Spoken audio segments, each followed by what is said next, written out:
নমস্কাৰ অংকুৰিত অসমৰ এটি বিশেষ খণ্ডৰ মাজলৈ স্বাগতম আৰু আজি আপোনালোকে দেখা পাইছে চদিশে সৰিয়হ ফুল আৰু আপোনালোকে ভাবিছে আজি মই ফুলৰ মাজত নহয় আজি আমাৰ মাজত আছে অংকুৰিত অসমৰ সভাপতি নাছিৰ হুছেইন ডাঙৰীয়া লগতে কৃষি বিভাগৰ প্ৰাক্তন বিষয়া কাৰণ তেখেত হৈছে আজিৰ আমাৰ অনুষ্ঠানটোৰ স্পেচিয়েল এজন ব্যক্তি বিশেষ ব্যক্তি আপোনাৰ ভাল নাম মোৰ নাম শ্ৰী অশোক কুমাৰ শৰ্মা মই প্ৰাক্তন জিলা কৃষি বিষয়া মৰিগাঁও মই এখেতসকলৰ লগত মানে খেতিত জড়িত হৈ আছোঁ কিন্তু মই এতিয়া বহুত দিনৰ পৰা জড়িত হৈ আছোঁ আৰু জড়িত হোৱাৰ কাৰণটো হৈছে যে তেখেতসকলক যাতে মনটো ভাঙি নাযায় সেইটো উদ্দেশ্যে মই তেখেতসকলৰ লগত যোগাযোগ ৰাখি তেখেতসকলৰ লগত কাম কৰি আছোঁ কথা পাতিম আপোনাৰ লগত এতিয়া আপোনাৰ পৰিচয়টো আৰু আপোনাৰ ভাল নামটো নমস্কাৰ মোৰ নাম পদ্মেশ্বৰ নাথ মই ইয়াতে 10 বিঘা সৰিয়হ খেতি কৰিছোঁ আৰু চব্জি খেতি আছে মোৰ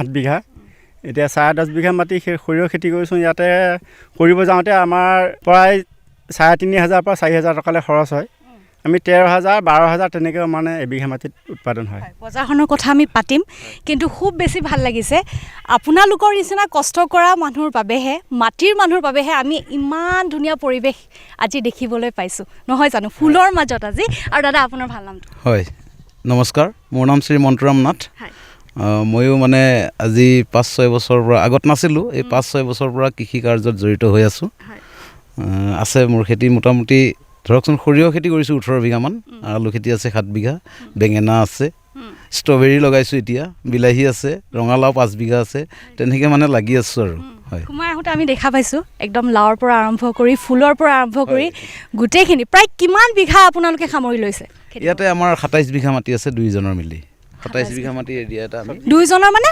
আপোনাৰ আমি দুইজনে চব্জি খেতি 27 বিঘা আছে চব্জি খেতি 27 বিঘা আছে সৰিয়হ খেতিটো সৰিয়হটো এক্সট্ৰা সৰিয়হ এইটো এক্সট্ৰা আছে আৰু মোৰ সৰিয়হটো এক্সট্ৰা আছে চব্জি খেতিত আমি তেওঁলোকে দুইজনে কৰি আছোঁ 27 সৰিয়হটোত ভাগ কৰি দিলে যিয়ে নহওক ধেমালি কৰিছোঁ এতিয়া আমাৰ অংকুৰিত অসমৰ সভাপতি নাছিৰ হুছেইন আহিছে আৰু তেখেতে ক'লে যে এনেকুৱা পৰিৱেশ যদি মই সদায় পাওঁ ঘৰতে নাযাম গতিকে মোৰো তেনেকুৱাই কথা এনেকুৱা পৰিৱেশ যদি আমি সদায় পাওঁ সঁচাকৈ মন মগজু আমাৰ শুদ্ধ হৈ থাকে প্ৰতিটো সময়ত এতিয়া নাছিৰ হুছেইন ডাঙৰীয়া আপুনি আহিয়ে কৈছে আৰু আহি আপুনি মুগ্ধ হৈ পৰিছে পৰিৱেশৰ লগত প্ৰকৃতিৰ লগত কবিতাও লিখি দিছে তেওঁ ইতিমধ্যে এতিয়া আপোনাৰ কওক আপুনি কেনেকুৱা ভাবিছে আৰু প্ৰত্যেকটো সময়ত আপুনি ভাবি থাকে নতুনত্বৰ কথা গতিকে আজি এটা সুন্দৰ পৰিৱেশত আহি আপুনি নিশ্চয় কিবা এটা ভাবিছে কি ক'ব ইয়াতে মই এইখিনিয়ে ক'ব পাৰোঁ এইখন পথাৰৰ পৰা মই কৃষক বন্ধুলকে এটা আহ্বান কৰোঁ যে আহিয়ে মই সুধিছোঁ তেওঁলোকক যে আপোনালোকৰ 1 বিঘা মাটিত খেতি কৰোঁতে খৰচ কিমান হয় আৰু আপুনি বিক্ৰী কৰোঁতে কিমান পায় সেই ইকনমিক ছাইডটো আমাৰ খেতিয়ক বন্ধুসকলে যদি ইকনমিক মানে অৰ্থনৈতিক দিশটো চাই কাম এটা কৰে তেতিয়া ভালকৈ লাভ পাব আৰু আমাৰ কৃষক ধনী হ'ব এই পথাৰখন মই দেখিছোঁ তেওঁলোকে খুব ধুনীয়াকৈ ক'ব পাৰিছে মোৰ ভালো লাগিছে যে 3,500 পৰা 4,000 টকা তেওঁলোকৰ খৰচ হয় আৰু তেওঁলোকে 200 কেজি মিনিমাম পায় তাৰে তেওঁলোকে 70 টকামান পায় এনেকুৱা অলমষ্ট আপোনাৰ এনে কেলকুলেশ্যন এটা কৰি কেনে 1 বিঘা মাটিত 10,000 টকা সৰিয়হ বিক্ৰী কৰি কেনে তেওঁলোকে পায় খৰচ বাদ দি তো এনেকুৱা এওঁলোক এটা উদাহৰণ হয় তেওঁ খুব ধুনীয়াকৈ কৈছে তেওঁ যিটো হিচাপ দিছে তাৰমানে সেই হিচাপ মতে যদি আমি কাম কৰোঁ আমি বেঙেনা লগাইছোঁ দেখাক দেখি কাম কৰিলেই নহ'ব ইকনমিক অৰ্থনৈতিক দিশটো কিমান টকা খৰচ কৰিছোঁ কিমান টাইম দিছোঁ কিমান তাতে শ্ৰমদান দিছোঁ তাৰপিছত কি পাইছোঁ সেইটো নোচোৱাকৈ যদি আমি দেখাক দেখি কৰি যাওঁ তেতিয়া আমাৰ খেতি পথাৰ সিমান উন্নত নহ'ব উৎসাহ নাইকিয়া হ'ব পথাৰ খৰাং হ'ব তো সেই বস্তুটোৱে যিটো এবাৰ খেতিয়কে কাম কৰাৰ পাছত ফুল বাগিচা এইবোৰ খুব ধুনীয়া মাদকতা দিয়ে এইবিলাকতো দিয়েই কবিতা লিখিবলৈ মন যায় সেইটো এটা থাকে তাৰ লগতে যদি এটা ইনকাম হয় অৰ্থনৈতিক দিশটো যদি আমি স্বাৱলম্বী হওঁ তেতিয়া আমাৰ আৰু ইয়াৰ উৎসাহ যায় অংকুৰিত অসমৰ ফালৰ পৰা সেইটোৱে আহ্বান আমাৰ খেতিয়ক বন্ধুসকলে যিয়েই খেতি কৰক যিয়েই আপোনালোকে ফাৰ্মিং কৰক পুখুৰী কৰক এনেকৈ ইকনমিক ছাইডটো অৰ্থনৈতিক দিশটো আপোনালোকে অকণমান চাই ল'ব আৰু মই অশোক দা বুলিয়ে কওঁ অশোক দাক সৰুৰ পৰা পোৱা আমি তেতিয়া তেওঁ লাচিত সংকট গান্ধী বস্তিত এটা ক্লাব আছিলে তেওঁলোক ছিনিয়ৰ ফালে আছিলে আমি ছিনিয়ৰখিনিক বিৰাট সমীহ কৰিছিলোঁ ওচৰত আহিলে অলপ পিছ হৈকে দিওঁ তেনেকুৱা টাইপৰ আছিলে অশোক দাৰ লগত এটা ৰিলেশ্যন তাৰপিছত বহুত দিন তেওঁৰ এটা বেলেগ যাত্ৰা আমাৰ যাত্ৰা আকৌ লাষ্টত এবাৰ লগ পালোঁ অশোক দাক আগৰ পৰাই দেখিছোঁ বহুত চিম্পল মানুহ হয় খেতিৰ পথাৰত লাগি ফুৰা কষ্ট কৰা মানুহ হয় অশোক দাৰ সেই আগ্ৰহটো সেই আগ্ৰহটো আগৰ পৰাই দেখিছোঁ, আজিও সেই মানুহজন ডেকাই হৈ আছে।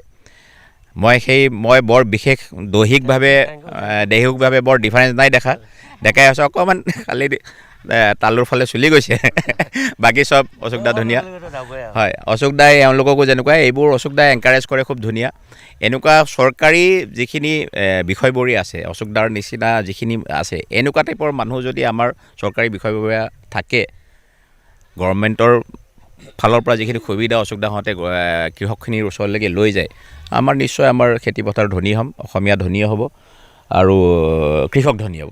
আৰু বৰ বিশেষ নকওঁ, বাকী অশোক দাই ক'ব। ইতিমধ্যে আপোনাৰ লগত প্ৰথমে যিখিনি কথা পাতিলোঁ, আপুনি ক'লে তেওঁলোকক অনুপ্ৰাণিত কৰিবলৈ তেওঁলোকৰ লগত আছে আপুনি। গতিকে এটা খুব ভাল কথা, আমি আনক অনুপ্ৰাণিত কৰিব পাৰিলে। আৰু আপুনি যিটো অভিজ্ঞ কৃষি বিভাগৰ লগত আপুনি ওতঃপ্ৰোতভাৱে জড়িত হৈ আছে, বৰ্তমান প্ৰত্যেকজন খেতিয়কে খুব সুন্দৰকৈ খেতি কৰে বা আগ্ৰহী হয় বিভিন্ন ক্ষেত্ৰত খেতি কৰাৰ ক্ষেত্ৰত, কিন্তু তেনে ক্ষেত্ৰত বজাৰখনৰ কথা আহি পৰে যে আমি বজাৰখন নাপাওঁ, বা বিভিন্ন সময়ত আমি নিউজতো দেখিবলৈ পাওঁ বিলাহী পচি যায়, ৰঙালাও পেলাই দিব লগা হয়, সেই বজাৰখনৰ কথা আহি পৰে। এই কথাটোত মই মৰিগাঁও ডিষ্ট্ৰিক্টত লাষ্ট 3 years মই ডিষ্ট্ৰিক্ট অফিচাৰ আছিলোঁ, তাৰপিছত মই SDO আছোঁ 2 বছৰ। মই এই কোল্ড ষ্ট'ৰেজৰ প্ৰপ'জেলটো তাৰমানে মই অলৰেডি 3-4 বাৰমান দিছোঁ। মই হাই লেভেল যিবিলাক আমাৰ এই PSC কমিটি আহে, এছেম্বলি কমিটি আহে, প্ৰত্যেকটো এতিয়া দিছোঁ যে মই 3টা কোল্ড ষ্ট'ৰেজ প্ৰপ'জেল দিয়া আছে। এই আপুনি যিটো প্ৰশ্ন কৰিছে, মই মায়ঙত এটা দি থোৱা আছে, লাহৰীঘাটত এটা দি থোৱা আছে, আৰু মৰিগাঁৱত এটা ভোৰবান্দাত এটা দি থোৱা আছে। গতিকে সেই কোল্ড ষ্ট'ৰেজটোৰ যদি সুবিধাখিনি যদি এই এৰিয়াবিলাকত যদি আমি দিব পৰা যায়, তেতিয়াহ'লে এই আপুনি যিটো মানে প্ৰশ্ন কৰিছে, সেই প্ৰশ্নটোৰ উপশম হ'ব। এতিয়া কি খেতি কৰিছে ইয়াতে? সৰিয়হটো আমি দেখা পাইছোঁ। সৰিয়হ দেখা পালে ইয়াত আছে আপোনাৰ আমাৰ আলু আছে, তাৰপিছত বেঙেনা আছে, তাৰপিছত কেপচিকাম আছে, ৰঙালাও আছে, ষ্ট্ৰবেৰী আছে, তাৰপিছত আপোনাৰ ওলকবি আছে, ফুলকবি আছে, ব্ৰকলি আছে, ভেলেণ্টিনা, ক্ৰেটিনা, এইটো আমাৰ ডেমনষ্ট্ৰেশ্যন হিচাপত ইউনিভাৰ্চিটিৰ পৰা দিছে, তেখেতসকলে ট্ৰায়েল হিচাপত FLD হিচাপত তেখেতসকলে কৰিছে। গতিকে বিভিন্ন ধৰণৰ পানীলাও আছে, সেইফালে আপোনাৰ তিতাকেৰেলা অলৰেডি হাৰভেষ্ট হৈ গ'ল, তিয়ঁহ এটা ছাইড হাৰভেষ্ট হৈ গ'ল এটা ছাইডত, আৰু মানে অলৰেডি আমাৰ কিছুমান মাটিত 2টা খেতি হৈয়ে গ'ল। আমাৰ পৰমেশ্বৰ নাথে যিখিনিত কৰিছে, তেওঁ তাৰমানে যদি 3টা খেতি কৰিব নোৱাৰে, তেখেতৰ 7.5 বিঘা মাটিত মিনিমাম তেওঁ তাৰমানে 4 বিঘা মাটিত 3টা খেতি কৰিবই লাগিব, নহ'লে তেখেতে খাব নাপায়। কাৰণ নাপায় কিয়, ইয়াত আপোনাৰ প্ৰেক্টিকেল প্ৰব্লেমটো হৈছে কি, ইয়াত 5 মাহ 12 মাহৰ 5 মাহ আপোনাৰ বানপানী থাকে। গতিকে উইদিন দি 7 মান্থৰ ভিতৰত তেওঁ যদি 50 ডেজৰ ক্ৰপ যদি তেওঁ ৰোলিং কৰি থাকে, গতিকে এইটোত কৰি তেখেতে যথেষ্ট লাভৱান হৈছে। আৰু মোৰ দৃষ্টিত মানে মই আজি বুলি নহয়, মই তেওঁক 14 চনৰ পৰা তেওঁ কেনেকৈ বস্তুটো কৰি থাকে, যে ধৰক ইয়াত আপোনালোকে যিখিনিত এতিয়া জাৰবেৰা দেখিছে, তাত তিয়ঁহ আছিলে না, তিয়ঁহ আছিলে, এটাত বেচ তিয়ঁত মাৰ্কেটিং হৈ গ'ল, তাত এতিয়া জাৰবেৰা আহিছে, ইয়াৰ পিছত ধৰক তাত বড়ো আহিব। তাৰমানে তেনেকুৱা ধৰণৰ নকৰিলে তেওঁ মানে লাভৱান্বিত, মানে যিমান লাভৱান্বিত, কাৰণ ভেজিটেবল কাল্টিভেশ্যনত যথেষ্ট কষ্ট আছে। 24 hours এজন মানুহ লাগি থাকিব লাগিব, তাত যথেষ্ট কৰিব লাগে। এটা ধৰক মাষ্টাৰ্ড বা আপোনাৰ হুইট, এনেকুৱা আমাৰ যিবিলাক মানে 90 ডেজৰ ক্ৰপ আছে, এইবিলাকত যেনেকুৱা মানে কষ্ট হয়, বাকী যিবিলাক আমাৰ মানে ভেজিটেবল কাল্টিভেশ্যনত যথেষ্ট কষ্ট হয়। গতিকে সেই কষ্টৰ ফলটো তেখেতে তেনেকুৱা ধৰণে অৰ্জন কৰে। বানপানীৰ কাৰণে যথেষ্ট সমস্যা হয় ন? বানপানীৰ সমস্যা মানে কি, লাষ্ট আপোনাৰ 2 yearsৰ পৰা তেনেকুৱা হেভক বানপানী নহয়, কিন্তু এইবিলাক ল'লেং এৰিয়াটো, যেতিয়া আপোনাৰ কপিলি কলং যেতিয়া আপোনাৰ বানপানী আহি যায়, যেতিয়া বেক হোৱা আৰম্ভ কৰে, তেতিয়া ব্ৰহ্মপুত্ৰৰ পানী বাঢ়ি যোৱাৰ লগে লগে মানে বেক ফ্ল' হৈ পেলাই এইবিলাক মানে মাটিত মানে পানী হয়। ইমান বেছি পানী নহয়, এই যোৱা বছৰ কমেই হৈছে, ইয়াৰ আগতো 2 বছৰ আগততো এইবিলাকত মানে পানী, এতিয়া মথাউৰি দিয়াৰ পৰা ধৰক যথেষ্টখিনি মায়ং এৰিয়াত যথেষ্টখিনি এতিয়া শালি খেতি হৈছে। আগতে শালি খেতি ইয়াত দেখিবলৈ পোৱা নাছিল। মই যেতিয়া 2014 ইয়াত এডিঅ' থাকোঁ, শালি খেতিৰ পৰিমাণ কম, কাৰণ তেতিয়া বানপানী হ'বই, 3টা বানপানী হয়। গতিকে এই 5 মাহটো তেখেতসকলৰ কাৰণে মানে একো নাছিলে। এতিয়া মানে লাহে লাহে এই বস্তুটো উপশম ঘটিছে আৰু মুঠ কিমান আছে ইয়াতে, মুঠ কিমান বিঘাত আছে খেতি? তাৰমানে ইয়াত আমাৰ সেইফালে আছে 27 বিঘা আৰু এইটো আছে 7.5 বিঘা। 7 বিঘা হয়। এতিয়া প্ৰথম অৱস্থাত কোৱা হৈছিলে, যিহেতু আমি বজাৰখনৰ কথা পাতি আছোঁ, বহু খেতিয়কে বিভিন্ন সময়ত খেতি যেতিয়া কৰে অধ্যয়ন নকৰে, যে কেলকুলেট কৰি নলয় যে ইমান 1 বিঘাত আমি খেতি কৰিলে কিমান বীজ আমি দিব লাগিব বা যিমানখিনি খৰচ হ'ব সেই খৰচৰ পৰা আমাৰ কিমান লাভালাভ আমি হ'ম সেই বস্তুটো। গতিকে আপোনালোকে যিহেতু লাগি আছে, আপুনি কিমান বছৰৰ পৰা লাগি থকা বুলি ক'লে? মোৰ বেছি বছৰ, মই 5 বছৰমানৰ পৰা লাগিছোঁ। কিন্তু আপুনি যিটো কৈছে এইটোত তাৰমানে কেতিয়াবা অকণমান প্ৰত্যেকটো খেতিৰে তাৰমানে উৎপাদনবিলাক কম বেছি হৈ থাকে। এতিয়া তেখেতে যিটো সৰিয়হৰ কথা ক'লে, সৰিয়হটোতো নেচাৰেলিটো হ'বই, কিন্তু এতিয়া ধৰক বেঙেনা খেতি কৰিছোঁ, এইবাৰ বেঙেনা খেতিত ইমানেই বেমাৰ, এতিয়া আপুনি গ'লে দেখা পাব লাগি আছে বেঙেনা গছ মৰি আছে। গতিকে তেনেকুৱা হ'লে আমাৰ লোকচানটো হয়। কিন্তু যদি খেতিখিনি ঠিক ঠাক প্ৰত্যেকবাৰ একে নহয়, কেতিয়াবা ভাল হয় কেতিয়াবা বেয়া হয়, তেনেকুৱা হয়। যোৱা বছৰ আমাৰ কোমোৰাত বেয়া হয় আৰু তাৰমানে গোটেইখিনি 2-এডৰা মাটিত তাৰমানে তেনেকুৱা এটা চিমটম দেখা পোৱা যায়। এই বছৰত তাৰমানে ইয়াত মেক্সিমাম মানে এই হৈছে মানে ব্লাইট, বেঙেনাত ব্লাইট হৈছে। আমি যেতিয়া খেতি কৰিলে কোনটো খেতিৰ উৎপাদন কেনেকুৱা পাম। কেতিয়াবা এনেকুৱা দেখা যায় মানে কিবা এটা খেতি কৰিলোঁ। এইবছৰ আমি প্ৰথম বিলাহী খেতি কৰিছিলোঁ, বহুত বেমাৰ হোৱাৰ কাৰণে আমি কি কৰিলোঁ, সেইটো মানে উঠাই দিলোঁ। উঠাই এতিয়া কবি লগাইছোঁ। এবিঘা মাটি কবি খেতি কৰিলে ধৰক আমাৰ 50 গ্ৰামৰ পৰা 60-70 গ্ৰামলৈ কঠীয়া লাগে। সেই ধৰক বন্ধাকবি কৰিলে অলপ গুটি বেছি লাগে, ফুলকবি অলপ কম লাগে। কিন্তু এবিঘা মাটিত 3000 ফুলকবি লগাব পাৰে আৰু বন্ধাকবি লগালে 5000 লগাব পাৰে।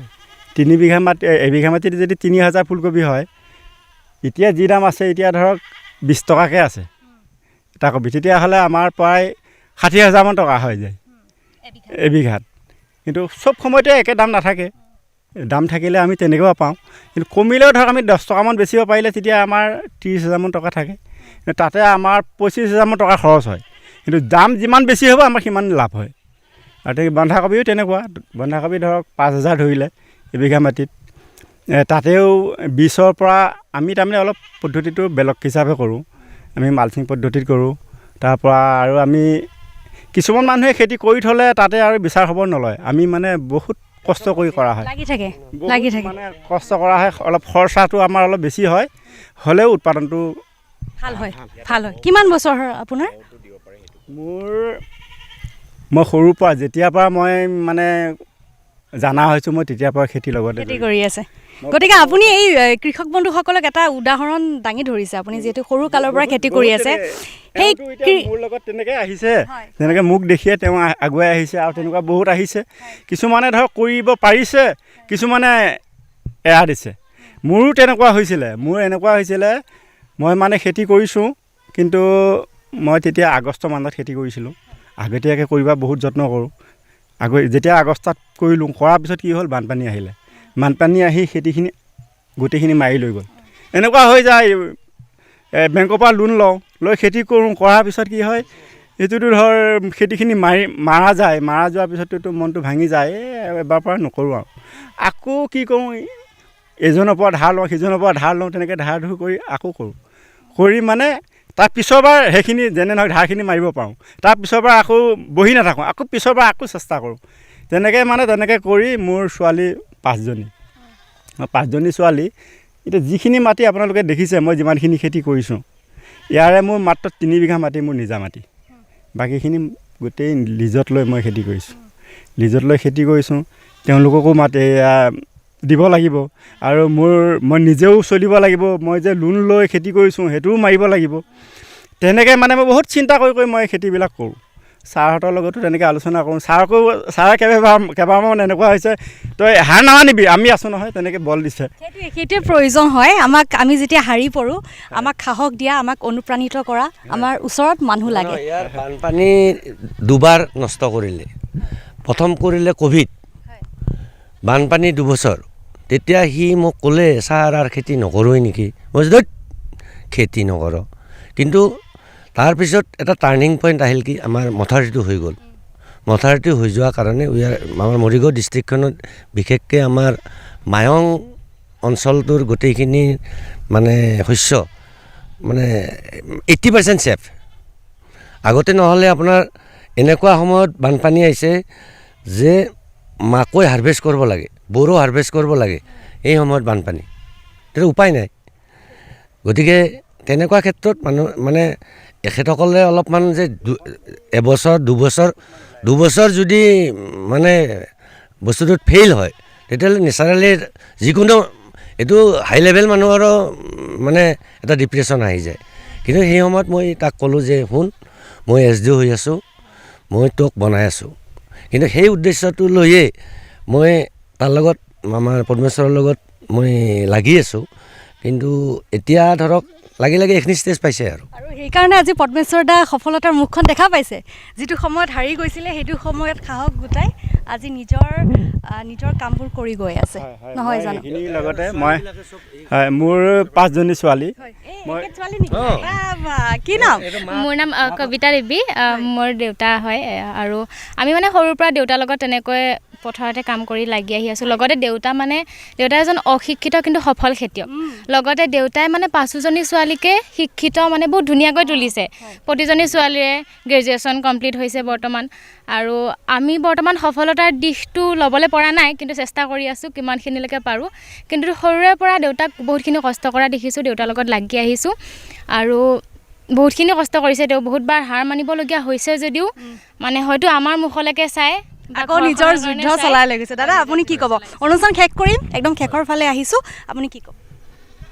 ক'ব লগা গোটেই কথাখিনি আলোচনা বন্ধুৱে বহুত কথা কৈ দিলে আপোনাৰ। ঠিকে আছে, তেখেতে কোৱা কথাখিনি বহুত সুন্দৰ আৰু তেখেতৰ অনুপ্ৰেৰণাতে মই লাহে লাহে তেওঁ অনুসৰণ কৰি আগবাঢ়ি গৈ আছোঁ। গতিকে মোৰ 5 বছৰ হৈছে, তেওঁতো 2014 চনৰ পৰাই লাগি আছে। সৰুৰ পৰাই লাগি আছে তেওঁ।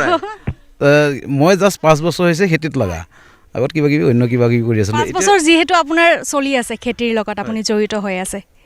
আগতে আপুনি কি কৰিছিলে? ব্যৱসায় কৰিছিলে। এতিয়া খেতিত আহিছে, পাৰ্থক্যটো কি দেখিছে? পাৰ্থক্যটো মানে খেতিত শান্তি আছে বহুত। 1 নম্বৰ কথা, আপোনাৰ মানে যিমানেই যি নাথাকক পথাৰলৈ অহাৰ পিছত মাইণ্ডটো সম্পূৰ্ণ ফ্ৰেছ হৈ যায়। সেইটো কাৰণে বহুত ভাল লাগে। লাভটো যি হৈছে, আমি কিবা এটা খৰচা কৰিছোঁ, তাৰ বিনিময়তটো কিবা এটা ইনকমটো আহিবই, সেইটো আহিছে। যিমান আহিব লাগে হয়তো কেতিয়াবা কম আহিছে, কেতিয়াবা বেছি আহিছে। কম বেছি এইটো আহিছে, লোকচানটো আজিলৈকে হোৱা নাই বাৰু। লাভ কেতিয়াবা কম হৈছে, কেতিয়াবা বেছি হৈছে, কিন্তু মানসিক শান্তি আছে খেতি কৰি। মানসিক শান্তি আছে, কিন্তু আৰু বেছি যদি আমি স্বাৱলম্বী হ'ব বিচাৰোঁ, প্ৰত্যেকজন খেতিয়ক কিন্তু অৰ্থনৈতিক দিশটোৰ ওপৰত আমি চকু দিব লাগিব। আমি যেনেকৈ কৈ থাকোঁ অংকুৰিত অসমত বাকৰি বাতিতে ধন, আৰু আমি অৰ্থনৈতিক দিশটোৰ ওপৰত অধ্যয়ন কৰিহে আমি আগবাঢ়িব লাগিব। অনুষ্ঠানৰ শেষত অংকুৰিত অসমৰ সভাপতি নাছিৰ হুছেইনে কি কয় এবাৰ আপোনাৰ? নাই, মোৰ ক'বলৈ নাই, মই এখেতক মাতিছোঁ, আপুনি ইফালে আহক। এখেত পৰমেশ্বৰ খেতিয়ক, অন্নদাতা। তেওঁৰ নাম যিয়ে নহওক, এওঁ হ'ল অন্নদাতা। এওঁলোকৰ কাৰণে আমি খাবলৈ পাওঁ। পকেটত যেই টকাই নাথাকক, যদি এওঁলোকে খেতি নকৰে, সেই যিখিনি ছেক্ৰিফাইচ, যিখিনি কষ্ট কৰিছে, মাজে মাজে তেওঁ ফেইলাৰ হৈছে, তাৰপিছতো আকৌ আগুৰি আছে, সেই ছেক্ৰিফাইচ, এইজন হ'ল কৃষক, এইজন হ'ল মেইন কৃষক। এই কৃষকজনক আমি সন্মান দিয়া উচিত। কৃষকজনে কেনেকৈ খেতি কৰিছে, খেতি পথাৰত কেনেকৈ খেতি কৰিছে, এইটো জনা উচিত আমি, আৰু আমি জানিব লাগে। আৰু কৃষকৰ প্ৰতি আমি 24 ঘণ্টাৰ ভিতৰত হ'লেও 1 ঘণ্টাৰ কাৰণেও ভাবিব লাগে যে কৃষকখিনি কেনেকুৱা আছে, তেওঁলোকক কি অসুবিধা হৈছে, কি তেওঁলোকৰ সুবিধা, তেওঁলোকে আৰু উন্নত মান কৰিবলৈ তেওঁলোকক কি য'ত আমি অকণমান হ'লেও সহায় কৰিব পাৰোঁ, তেওঁলোকক সহযোগ কৰিব পাৰোঁ, এইখিনি অংকুৰিত অসমৰ ফালৰ পৰা মই নাছিৰ হুছেইনে আহ্বান কৰিলোঁ কৃষক বন্ধুসকললৈ। এওঁলোকে মেইন আমাৰ অন্নদাতা, আৰু ক'বলৈ ভাষণ দিয়াত ইমান ভাল নহয়, তথাপি মই কৈ দিছোঁ যে ধন্যবাদ। আজি পথাৰলৈ আহিলোঁ। এখন স্বচ্ছ পৃথিৱী, প্ৰকৃতিয়ে সঁচা মৰম দিয়ে, প্ৰকৃতিৰ লগত আছোঁ ইয়াতে, আৰু বেলেগ আৰু নাই। আৰু মৌৰ বক্স, ইয়াৰ লগতে মই আৰু এটা কৈছোঁ, অংকুৰিত অসমৰ পৰা আমি এটা মৌ মিছন সৰুকৈ এটা R&D এটা আমি কৰি আছোঁ। এইবোৰ মৌৱে আপোনাৰ প্ৰকৃতিৰ ভাৰসাম্য আপোনাৰ যোগান ধৰাত বহুত সহায় কৰে। মৌ এনেও আহিছে আগতে, মই আহিছে এনেকৈ মই দেখি আছোঁ, মই চাই আছোঁ মৌৰ। এতিয়া যিহেতু আমি মৌৰ লগত কেইদিনমানৰ পৰা লাগি আছোঁ, মৌৰ বিষয়ে চকু পৰা হৈছে, কিন্তু তাৰ লগতে যদি আমি ইয়াতে দুটাও কমচে কম মৌ বক্স বহাব পাৰিলোঁ হেঁতেন, এতিয়া প্ৰডাকশ্যন নাই বোলোতে ভাল এটা পাৰ্চেণ্টেজ এটা এক্সট্ৰা হ'লেইহেঁতেন, এইটো গেৰেণ্টি, কাৰণ মৌ মাখিয়ে প্ৰাকৃতিৰ ভাৰসাম্য ভালকৈ ৰখাত সহায় কৰে। তো কৃষক বন্ধুসকলে এনেকুৱা টাইপৰ যদি খেতি কৰে, এনেকৈ আপোনালোকে মন কৰিব পাৰিলে এটা দুটা বক্স যদি মৌৰ বাকচ বহায়, সেই আৰু আপোনাৰ কৃষিটো উন্নতি হ'ব। মই সেইটো ফালৰ পৰা আপোনালোকক অকণমান মন দিবলৈ আহ্বান কৰিছোঁ। ধন্যবাদ। অনুষ্ঠান শেষ কৰিম, কিন্তু তাৰ পূৰ্বে আপোনাক বহুত বেছি ধন্যবাদ। আৰু এটা বস্তু ভাল লাগিছে, কেনেকৈ খুব সুন্দৰকৈ তেওঁলোকক আপুনি অনুপ্ৰাণিত কৰি আছে, সাহস দি আছে জীৱন পথত আগুৱাই যোৱাৰ, খেতি কৰাৰ। গতিকে আমাৰ ফালৰ পৰা, অংকুৰিত অসমৰ ফালৰ পৰাও বহুত বেছি ধন্যবাদ। এনেকৈ আপুনি প্ৰতিজন খেতিয়কক অনুপ্ৰাণিত কৰক আৰু সাহস দিয়ক। আপোনালোককো মই বহুত ধন্যবাদ দিছোঁ, যিহেতু মোৰ নাচেৰ ভাই লেখীয়া। মই তেওঁক মই ৰিকুৱেষ্ট কৰিলোঁ যে তুমি এদিন আহি বস্তুখিনি তাৰমানে কেনেকুৱা, মানুহবিলাকে চব বস্তু কৰি আছে, বিভিন্ন জেগাত ধুনীয়াকৈ কৰি আছে, কিন্তু সেইবিলাক বস্তু একচুৱেলি ওলাই অহা নাই। ৰিফ্লেকশ্যনটো ডাঙৰ বস্তু, কাৰণ মানুহে কৰি আছে, লাষ্টত বস্তুবিলাক মানে বহুত বেলেগ ফালে গুচি যায়। গতিকে সেই মোৰ যিটো ৰিকুৱেষ্ট তেখেতে গ্ৰহণ কৰি আজি যিটো আপোনালোকে ইয়াত আহিলে, তাৰ কাৰণে মোৰ ফালৰ পৰাও, আমাৰ খেতিয়ক বন্ধুৰ ফালৰ পৰাও, পদ্মেশ্বৰ আমাৰ গোটেই যিখিনি এওঁলোকে মোক ষ্ট্ৰবেৰী ৰাতি আমি 6টা বজালৈ ষ্ট্ৰবেৰী ৰুই দিছে। কাৰণ সিদিনাখন আহিছে, সিদিনাখনে আমি ৰুব লাগিব। কাৰণ বস্তুটো কেনেকুৱা, আমি যেতিয়া পাইছোঁ, আমি 3টা বজাত পাইছোঁ, 3টা বজাত পাই আমি এভৰিথিং ইজ ৰেডি, কিন্তু সেইখিনি সময়ত লেবাৰ নাপায়। ইতিমধ্যে আপোনাৰ ছোৱালীয়ে ক'লে যে দেউতাকে কিমান কষ্ট কৰে, কষ্টৰ তেওঁলোকক শিক্ষা দিয়াৰ বাবে, জীৱন পথত আগুৱাই যোৱাৰ ক্ষেত্ৰত এজন দেউতাকৰ কিমান মানে নিজৰ ভাল লগা বস্তুবোৰ এৰিব লগা হয়, আৰু তাৰ মাজত আপুনি তেখেতক সাহস দি আছে, হয়নে? হয়, ইমান দিনে সাহস দি আছোঁ, লগতে কৰিও আছোঁ যিমানখিনি পাৰোঁ সহায়। ঘৰৰ লগতে খেতি পথাৰো চম্ভালি আছোঁ। কিন্তু এটা কথা, ঘৰখনৰ লগতে এগৰাকী মহিলাই খেতি পথাৰ চম্ভালি ৰখাটো আটাইতকৈ টান কথা, কিন্তু প্ৰত্যেকফালে চম্ভালি ৰখা হয়। আমাৰ পথাৰৰ লগতে ঘৰতো গৰু আছে, ছাগলী আছে। মানে হাঁহ আছিলে, হাঁহখিনি এতিয়া বৰ্তমান নাই। ছাগলী এতিয়া 17টামান আছে, আৰু গাই 2জনী আছিলে। মোৰ অকণমান পইচা অসুবিধাৰ কাৰণে মই গাইজনী আজি 15 দিনমান হৈছে গাইজনী বিক্ৰী কৰিছোঁ। দমৰা এটা বিক্ৰী কৰিছোঁ আৰু এটা পোৱালি, আমি 3টা বিক্ৰী কৰিছোঁ। এতিয়া বৰ্তমান 3টা আছে। সেইখিনিৰ লগতো বহুত খাটিব লাগে, ছাগলীৰ লগত খাটিব লাগে। তাৰ মাজতে পথাৰটোত দেখি আহিছে, কাম কৰা মানুহ আছে, তেওঁলোকক চাহ দিব লাগে, আৰু অন্য কিবা কিবি যোগাৰ ধৰিব লাগে। মোৰতো অহা সময়ে নহয় ঘৰত, মোক সেইখিনি গোটেইখিনি যোগাৰ ধৰে। গতিকে শেষ কৰোঁ নহয় জানো? কিন্তু শেষ কৰাৰ আগত এটা কথা ক'ম, মই খুব বেছি ভাল লাগিলে, ইমান সহজ সৰল আৰু ভাল লাগিলে কথা পাতি। এইষাৰ কথা কয় অংকুৰিত অসমৰ কৃষক বন্ধু। এই অনুষ্ঠানটিৰ পৰা মই নীলোফা ৰহমানে বিদায় লৈছোঁ। ধন্যবাদ।